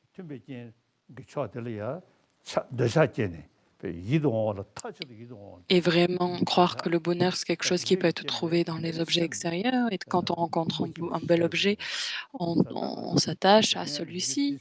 Et puis à l'inverse, quand on rencontre une situation adverse, on est malheureux, on n'est pas content. Donc pareil, c'est vrai que la santé corporelle, la santé physique est importante, mais ce n'est pas la chose essentielle finalement. La science nous demande vraiment de prêter attention à notre santé du corps et tout ça. Bon, c'est une chose.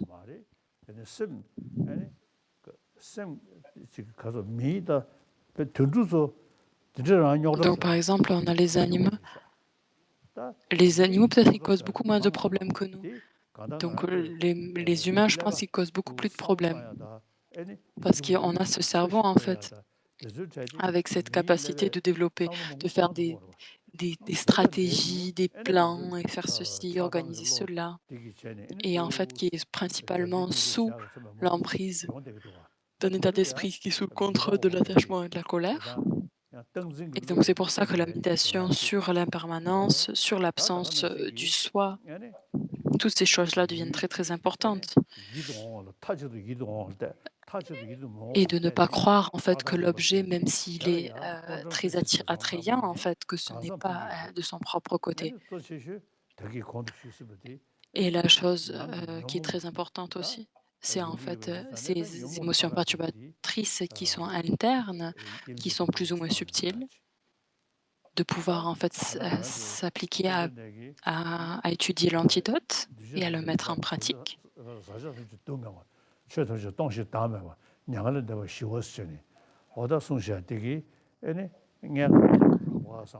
Donc les 4 sceaux qui nous présentent donc tous les phénomènes sont impermanents, tous les phénomènes contaminés sont en souffrance, tous les phénomènes ont cette absence d'existence propre et le nirvana est paix.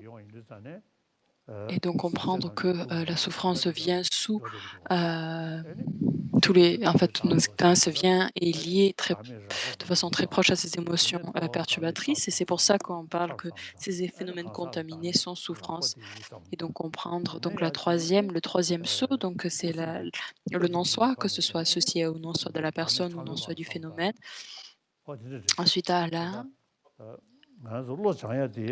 le quatrième saut est donc associé donc à la réalisation de cette vue du non-soi et donc de cette élimination de la souffrance.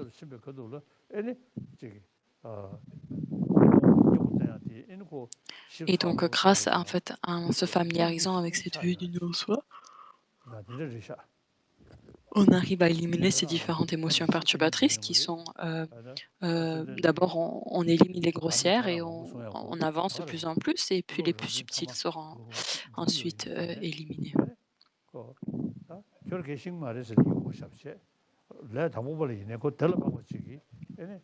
Donc même si on est débutant, on dit on ne comprend pas, mais toutes les explications qui sont dans le texte, mais plutôt de se dire qu'on comprend ce que c'est des émotions perturbatrices et on sait ce que ça veut dire de vouloir les réduire et de s'efforcer à cultiver ces émotions positives telles l'amour, la bienveillance. Et donc la raison pour laquelle on s'engage à éliminer ces émotions perturbatrices, c'est principalement pour pouvoir être plus heureux.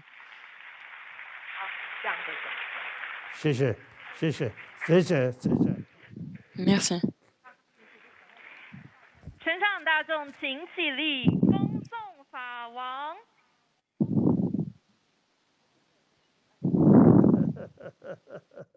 大家可以向镜头向法王挥挥手，我们明天再见。